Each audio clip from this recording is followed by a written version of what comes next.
Welcome, everyone. I know we still have some people trickling in. We're at the hour mark, and we're going to be opening the day with a panel on building a business case for adopting a microkernel, a verified microkernel. So we have some lovely panelists with us today, faces that we're very familiar with in the community, and we'll be getting all of your perspective on what your journeys to SEL4 looked like and your lessons learned. So I would invite you to take a seat in the front here. We have 2 microphones that you'll be passing around. Feel free to just hold them in between the questions.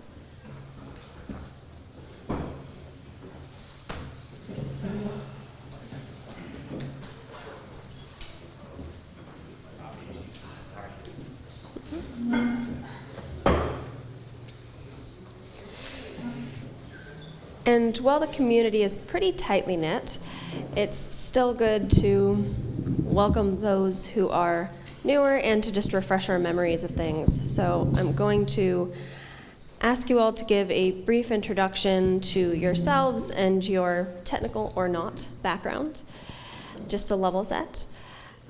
Given our time here, let's try to keep that to about 3 minutes each maximum.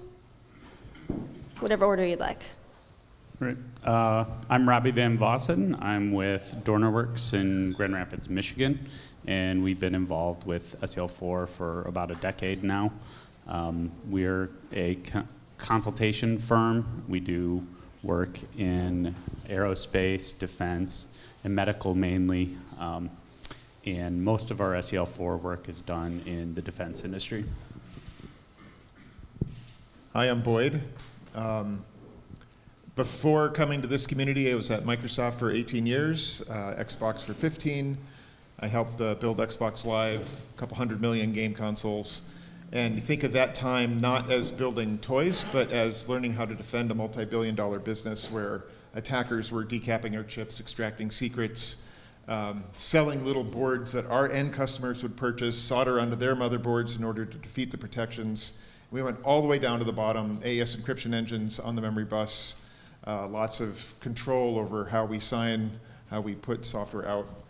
And then what I'm doing now is taking some of those lessons learned and trying to apply it at scale to industrial purposes. And what got me in this community in the first place was the day my oldest daughter said, this is like 2016, she says to me, you know, Dad, you're going to die of old age, but I'm going to die from climate change. And I thought, well, that sucks. So what can I do about it? And I'm not a chemist, and I'm not into manufacturing, even though I thought I would be at one time. So I thought, let's go figure out how to make everybody else who's going to make the devices that we depend on successful and secure, and that includes securing the grid. So that's the mission that we're on, using, if I'm going to do this, I'm going to use the latest techniques, get the broadest appeal that I can, and get out there and make a difference in critical infrastructure. I'm Darren Cofer. I work for Collins Aerospace. That is part of this corporate entity called RTX, which also owns Raytheon and Pratt & Whitney. So most people know of the Raytheon part of the business. They make stuff that blows up. Collins makes aerospace equipment that doesn't blow up. But that includes, everything that goes into an airplane except for the tube and the wings. We make avionics and radios and brakes and landing gear and seats and toilets and fun stuff like that. So pretty much all the different parts of airplanes. I've been on the research side of aerospace since 1995. Was at Honeywell for a few years before coming to Rockwell Collins and now Collins Aerospace, and was in the Navy working on nuclear propulsion for a few years before that.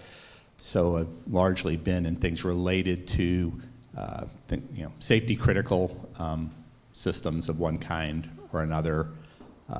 Started as a control theory person, and through the course of my PhD moved into more the computer science, discrete event systems, control kinds of things, and that eventually got me into formal methods. We've been working with the SEL4 folks since around 2012 when we started working on the DARPA HACMS program together.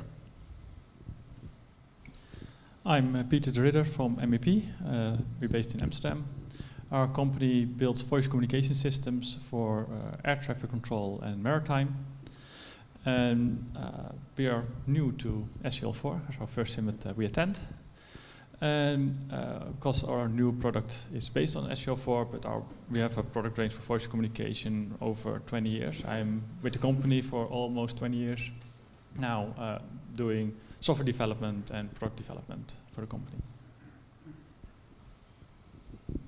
Hi, my name is Yanyan Shen, and also I'm a long-term member of the community, probably more than 12 years, I guess. Yeah, and I'm with NEO as a system software architect. So actually, NEO is a premium EV company, and we're building the using SL4 to build the software stack, including the OS and the hypervisor. Yeah. All right. Thank you all for your introductions. The panel here is intended to be open to everyone to ask questions, so I want to start off by, well, opening the floor. Has anyone brought questions related to adoption of a microkernel that you want to start us off with?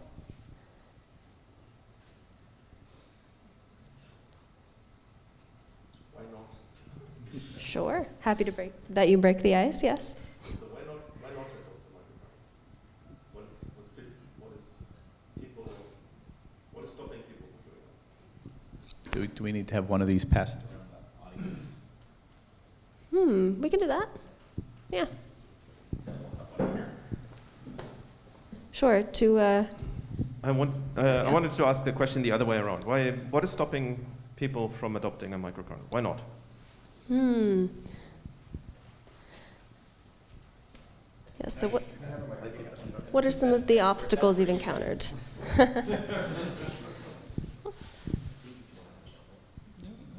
I'll start. Keep it at the table for now.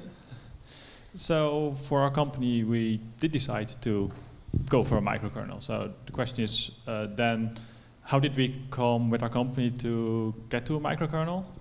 And for us, our company was already very well known in real-time operating systems and low-level implementation embedded systems. And what it means is a microkernel is a good connection there.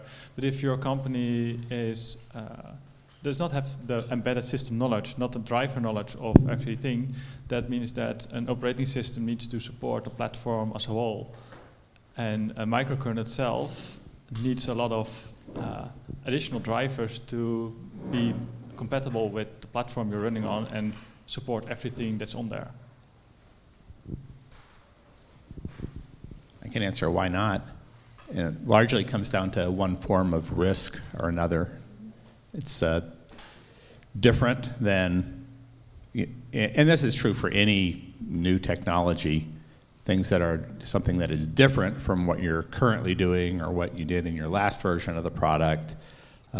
I mean, it's very rare that anything starts over from scratch. So if you're a program manager or someone who's responsible for the development of a new product, then you have some basis for estimating what your next version of that product is going to cost, and you have very little incentive to do something different. That just looks like additional cost, risk. You're not going to get fired for doing what you did last time. So I think that's probably the most simple answer as a barrier, and that's so that tells you that's one of the things we have to figure out, how to get beyond. What are the benefits that would allow you to answer that question and say, both to reduce the risk and say that the benefit outweighs any residual risk. A couple answers. Totally agree with him. Risk is part of it, but it's not enough to explain it. I also would rephrase your question. It's not why haven't microkernels become adopted? It's why haven't formally proven code been adopted? at scale. Because if there was a formally proven macro kernel that had, or monolithic kernel that had lots of formally proven drivers and the whole thing was proven correct, that'd be just as good in some ways. That's not going to happen. It's not practical. But the real question is, why haven't formally proven microkernels hit adoption? Because QNX is a microkernel. So my responses are partly the risk thing, but partly it's inertia. Who's our competitor? Our competitor is Linux. It's got inertia. People don't understand what we're talking about, so for them it's good enough. Why would I retrain my workforce? Why would I spend the money to take on something new? Our competitor is Linux. And if you look at Zephyr, which is coming out of that community, that's our other competitor that's up and growing and is moving much faster than this community is. It's not proven, right? But that's who we're up against, is a very broad installation base and developer base with thousands of people who know these APIs. That's our actual competition. So inertia, risk, and then the last piece I would put in is required for a community. We won't hit scale without a community that has code sharing velocity. And what I mean by that is, you mentioned drivers. Yeah, that's a problem. We can't rewrite the world's drivers. But if someone writes a driver, is there a standard format where it can get passed around and reused across different instances of the systems that we're all working on? Well, that doesn't exist. I disagree. I don't think it does exist. It is not in a form that is usable by everybody. It's in a form that might be usable by you, but it is not usable across all of it, and there isn't a general agreement as to how that mechanism should work. And I need composable policies, I need composable things, and high code sharing. And I've got some specific needs as to what that means. Without those three ingredients, beat the inertia, beat the messaging on Linux, got to have a good answer to the risk. We have to have a commonly understood code sharing mechanism. It's not, those are requirements to have scale. Yeah, I think those are all good points. I would just say, our competition isn't just Linux. It's not Zephyr. It's not just Zephyr. It's all the other RTOSs in the embedded space. There's free RTOS, RTEMs. You have to battle against VxWorks and Green Hills as well, right? Those I think are kind of the thing, and that is, are we taking on the risk of moving to something new when you can use something like Green Hills that that functions? I do think, interestingly, one selling point has been the fact that it's not licensed. There's a lot of pain points in using a licensed OS like Green Hills or whatever, right? Where it's like, paid license. Where especially when they've been doing it like per device for years, which can be horribly painful for adoption. So that's one thing in the positive column. And I think the other thing is that Boyd touched on briefly is that people don't know SEL4. Like, who do you go to? How do you train up people in using SEL4? I think all the new OSs that are coming out will help quite a bit. But usability, I think, is still a concern in the ecosystem.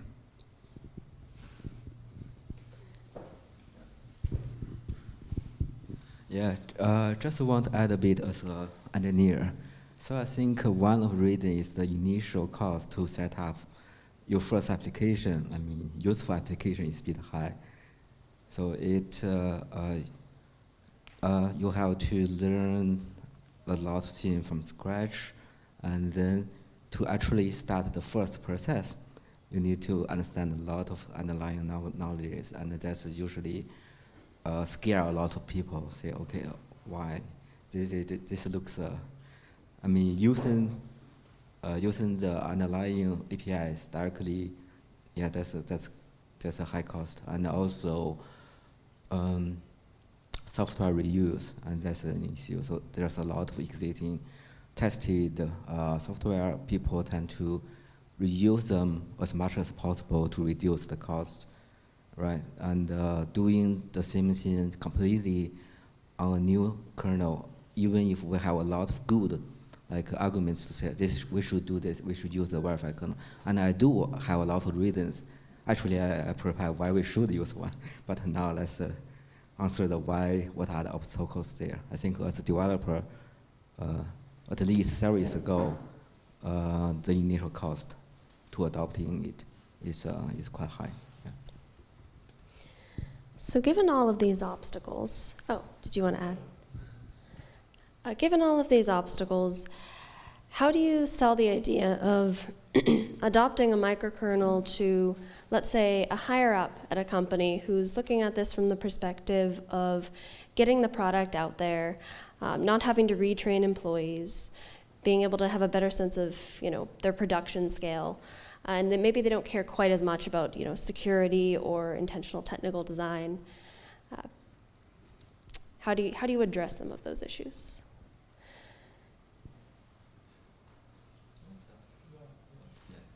So actually, it's a maintained verified kernel with storage for the execution execution and with support for hypervisor virtualization extension. So what we can say is first of all, it's a small kernel, right? We usually say, stay calm and trust your kernel, but why? Why do you really trust the kernel? That's the reason I have initially. So basically, I know we have proofs there, the motion checked proof there. Then you should trust the kernel. But for myself as a developer, I think it's a very small, beautiful thing. And if you spend maybe 1 or 2 years, you could actually understand everything it does. Although maybe I'm not too sure about what the zombie caps does in the kernel. I'm not sure I understand it correctly. But if something I can understand, I know it well, I can put my trust in it. And to build, as I talked yesterday, to build a dependable software system, microkernel and the microkernel architecture and the verified kernel is a perfect fit for our needs there. At least it's a very solid foundation, right? So we can extend, add all the mechanisms we need to build a dependable system. Also, if you build a base OS with it, and then you turn on the hypervisor extension, remove some components you don't need, you got a hypervisor as well. So basically, it's a one stone, two birds situation. Yeah, and also for the real-time property, I think the worst-case execution of the kernel actually does have a very good story for this. And even if for the kernel backlog, it may add some noises or latencies to the real time. But at least we can estimate what's the latency there is, and and also we can optimize the log to say, maybe we can prioritize the interrupt delivery first, then just waiting its turn to optimize the real time. So all these kind of nice properties, real time, you have the what's called execution time story, the architecture for building the fault tolerant system. This all we treasure very much for in the environment and the industry. So I think that's a good good reason to spend a lot of time building the OS based on the verified microkernel. And more importantly, actually, is maintained, so the proof keeps going, keeps evolving as well as the hardware platform evolve. And the community is here to help you. Yeah. Yes, I think it depends especially on your company, what company has been doing before, to say how can you bring it up to top to make this decision.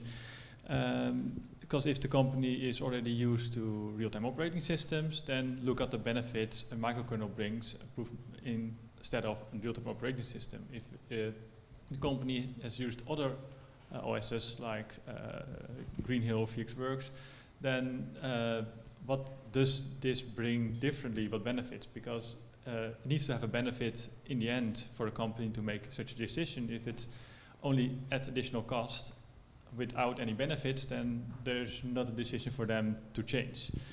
So it depends on the work you do. But as you said, when you do critical solutions, you need to trust your own code you write. You have procedures for this. And if you run it on an operating system, you need to trust the operating system. And proven microkernel is a way to have this benefit to say, yeah, but we can now say that we can trust it with proof instead of relying on the stability you have had before or the experience you have had before. So that's one benefit that it can bring that also can probably be told to end customers to say this is something that does not require constant security updates because we can already prove that it's safe. So we have less risk in security updates, while other OSs, they find security issues, fix them, and keep doing that and keep giving updates. While in the industry, they don't want updates all the time, because that takes a lot of effort depending on the industry you're in. I think some of this depends on who, that audience, the person you're the people you're trying to convince might be inside your company or outside as your customer. So those are two different approaches that we pursue. Internally, you might be trying to make the case that this will reduce our costs because we'll spend less time chasing errors and debugging, and we'll have a solid foundation to build on. In many cases, in general, looking at transition of formal methods technologies and just technology transition in general, sometimes we've been more successful not even going to our customers. So our as a research organization, our customer is often the business units within RTX, but going past them to their customers, which might be Boeing or Airbus or the Army or Navy or whoever the end user is, and influencing them and their requirements to create pull for new technology, verified kernel, whatever. And so that's another approach that can be taken and sometimes can be more successful because they're not necessarily working from the same concerns about risk. That's kind of our problem as the contractor to manage risk.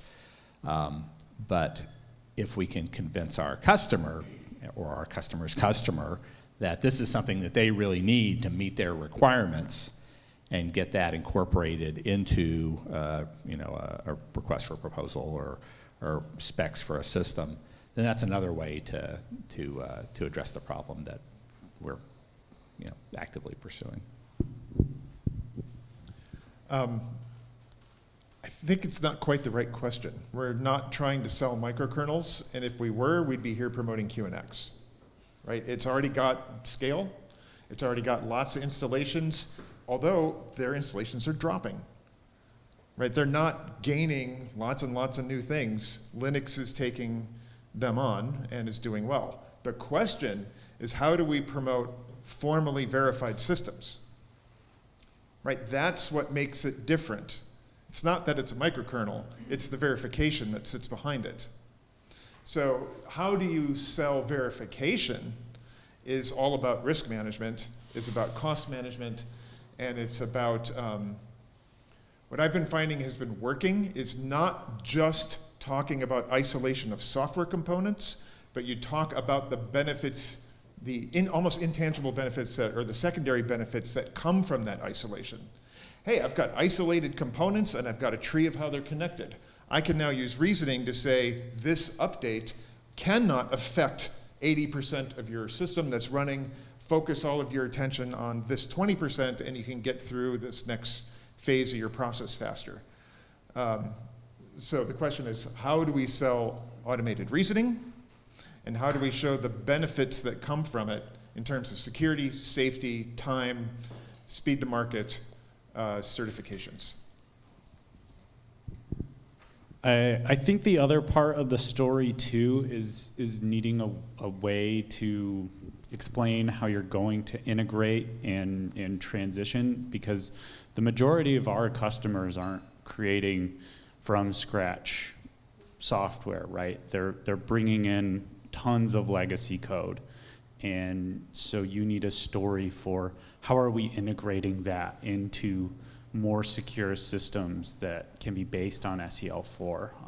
Our usual is utilizing virtualization to bring it in and then start bringing pieces one by one out into, verified components or even just separating through multiple VMs. And by having a story like that, you can at least start bringing down some of the risk associated with, how are we porting to a brand new operating system?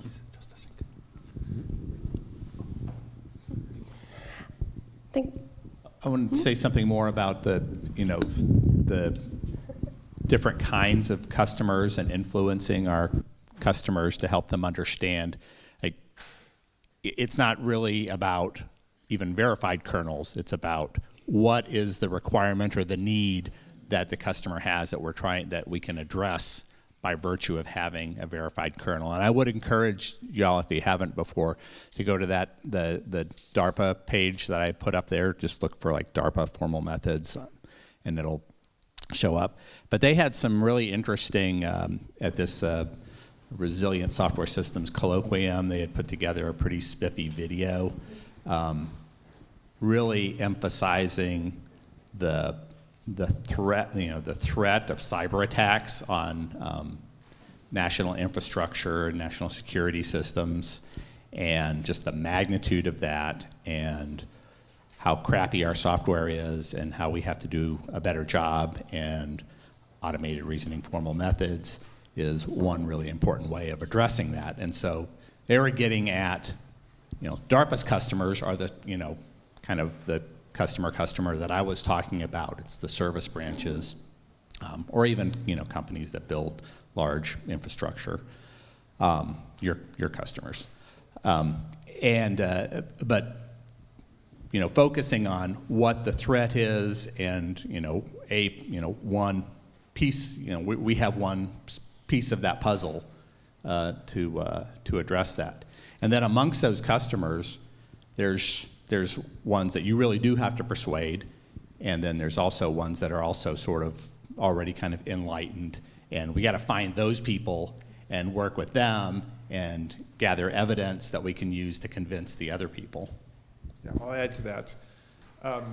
We are on a collective influence campaign, right? And the different customers, you're exactly right, different customers, some of them already get what we're talking about, a lot of them do not. And the question is, who do they listen to and who influences them? Because sometimes if you go directly to the customer you're trying to influence and you tell your story about this, they're not going to hear it, they're not going to get it, they got to hear it 5 different times.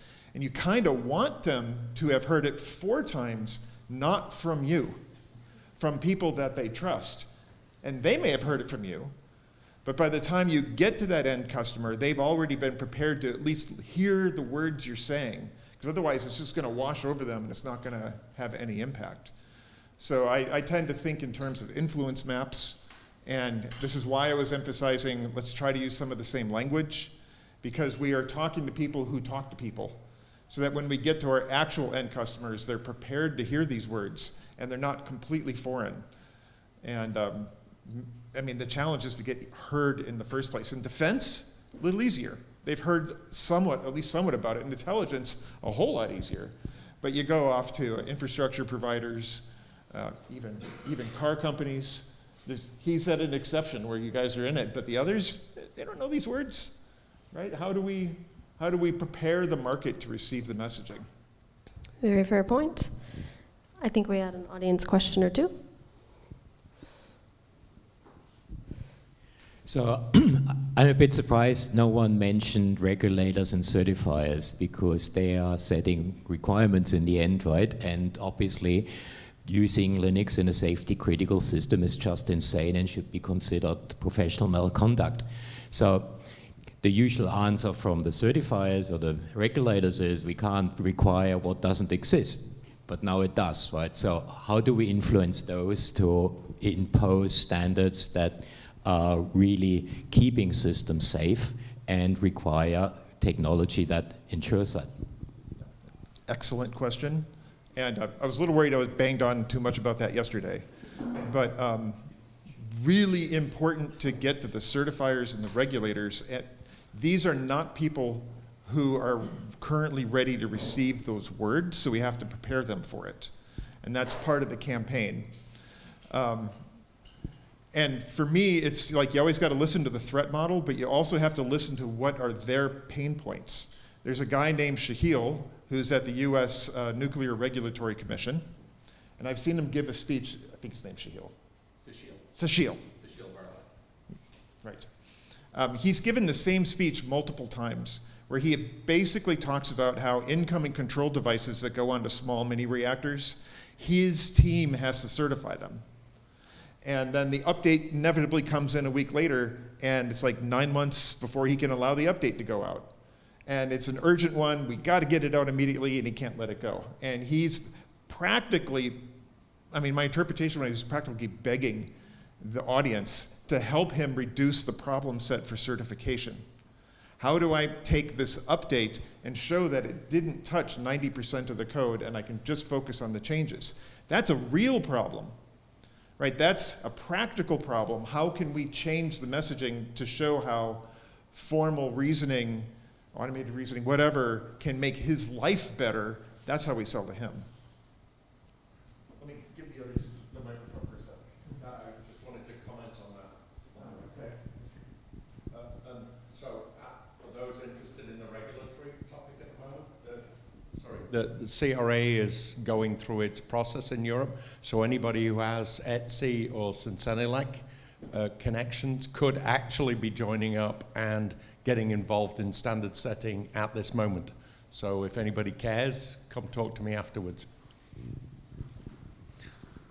I will say that, you know, in the lower class safety settings, you might see Linux being used. In the higher class safety settings, you wouldn't see Linux being used. You'll see RTOSes being used. They're Drives Tesla vehicles, right? well, sure, Tesla.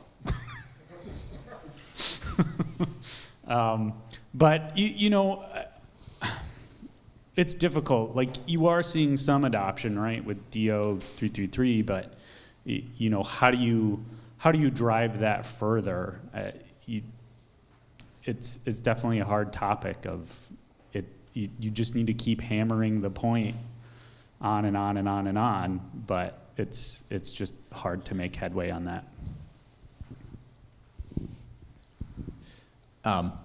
The regulators are not going to require any specific technology, and in fact, depending on the country, they're actually prohibited from doing that.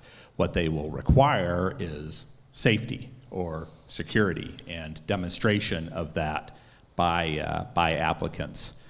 And then that takes you back to Boyd's comment about, well, they have to be prepared to understand new kinds of evidence that we might be bringing to them. And you know, that's a long process of education on our part, but it can definitely be done. This is a bit of a tangent, but DO333 and formal methods for aviation has been mentioned a few times. I'm not really aware of much use of that, and that's DO333 is the formal methods supplement to DO178, which is the software, the standard that provides guidance on how to produce airborne software and get it certified.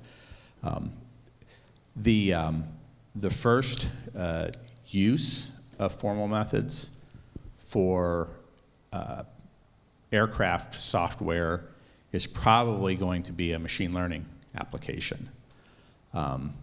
And that is because it's meeting a very, very specific need. One of the things that we have to be able to demonstrate and I'm not even talking about perception systems, but much smaller neural networks that are just replacing a very large, complex lookup table, so strictly for computational efficiency.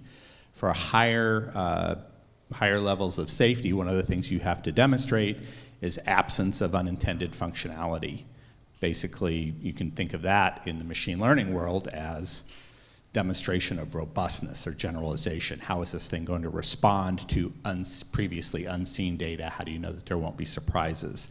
This is an ideal application, as you'll see, for use of formal methods to be able to prove that no input to this system will cause deviations more than the required tolerance. So there's a case where there's a very specific need that can almost only be met by the use of formal methods, and we are working directly with the regulators to prepare them to receive that kind of evidence, showing things that we're doing in research now and what's going to be incorporated in applications that we bring to them so that they're prepared to receive and understand and accept that evidence. But it's a long, multi-year process to get there. So I can definitely imagine something similar for use of a verified kernel in an aviation application. We would be pursuing the same kind of process, but there has to be the perceived need and dealing with the risk questions that we talked about before. People in this particular application, machine learning application, they're willing to go that direction because, one, they have a direct need to use machine learning to reduce the computational burden and basically fit more functionality into an embedded processing system.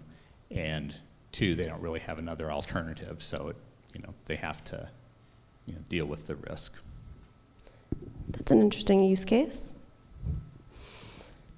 I think also we had a question in the back and on the right. Yes. One last thing then. I was thinking about the way the previous question was posed, how do we sell formal methods? Part of the way you think about the regulator is, when I'm talking to a company, you got to have a carrot, and those are the benefits of using verification. Hey, I can make your life a little easier, we can make it cheaper, we can lower your risk. The regulator is a stick, right? Yes, we can talk about how do you sell it to the regulator, but the regulator really is a stick forcing these companies to use it. And you do have to have both, but you're not really selling it. I don't talk about the regulations when I'm talking to a company. I'm going to let the regulator tell them about it, and I have to sell it to the regulator, but you've got to push and you got to pull. And that's the way you move these really high inertia, slow entities. Push and pull, and then you try to enlist any other entity that has influence to also help you move and gain momentum from that giant beast. Very nice. Ironically, we covered both aspects of it in this question. Yes, I believe we had a question in the back. This is a sort of a related topic. So despite the seminal paper by Littke from 97 on the performance of microkernels, despite the benchmarks we have, despite all what we know, every time in the past 20 years, when I have spoken to any systems person, it doesn't matter whether it was a system researcher or a systems practitioner, unless there were already, microkernel fans, so to speak, their first question was always, so what is the overhead? What is the performance overhead? Or how do you deal with this poor performance? And it's driving me crazy. How do we finally kill this completely unfounded anxiety about poor performance?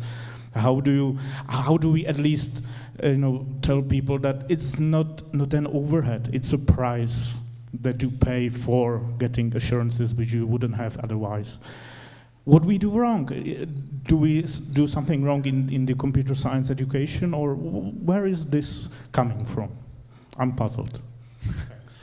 So I guess I wouldn't say it's completely unfounded, which is that in the early days of microkernel development, performance wasn't really taken into consideration when doing development like it has been with SEL4, where that was one of the main, motivations for requirements for development, which is, how do we get security and performance together? And so microkernel kind of became a dirty word in terms of performance.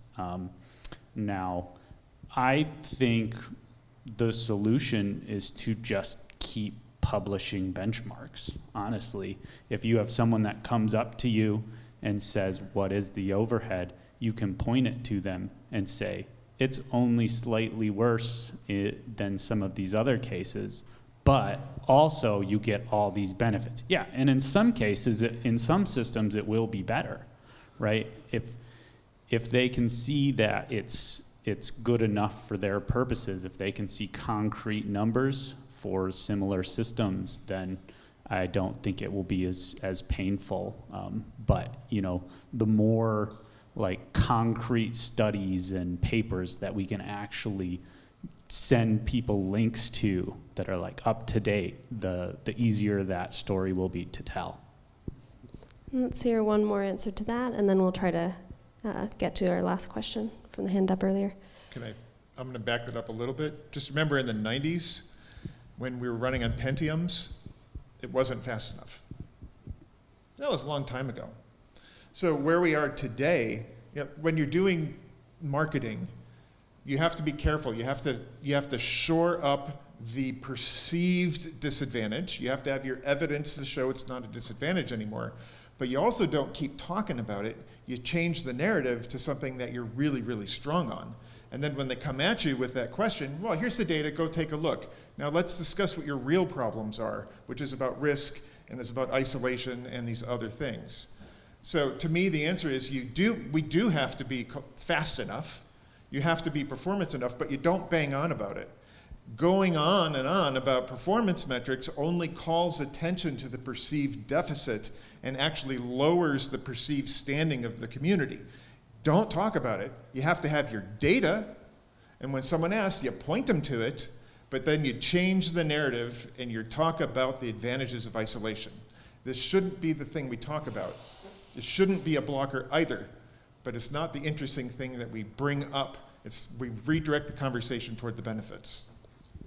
Now, I know we had one question on the right, and we have about 2 minutes, so we might be able to get one answer to that.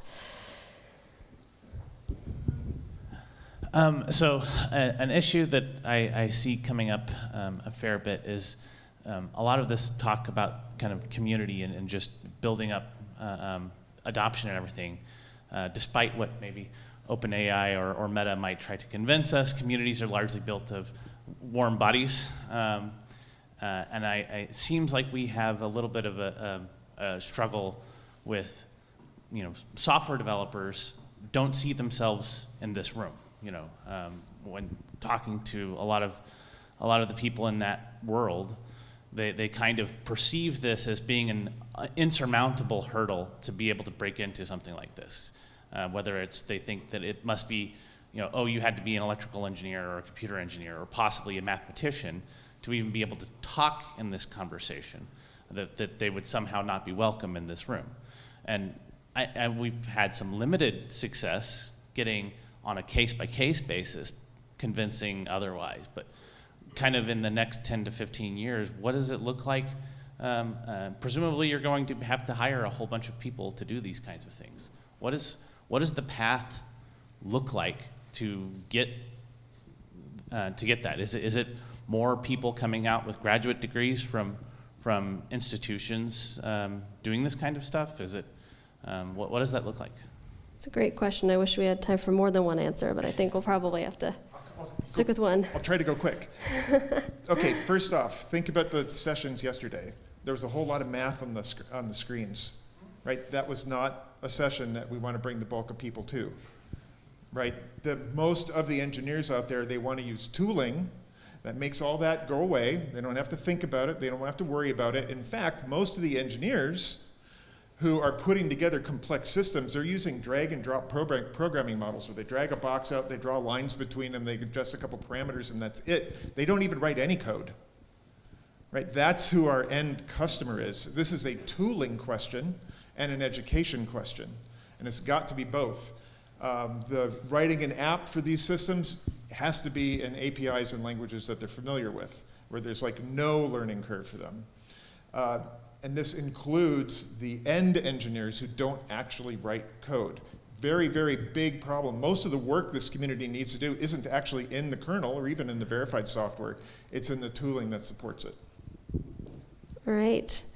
Let's thank our panel.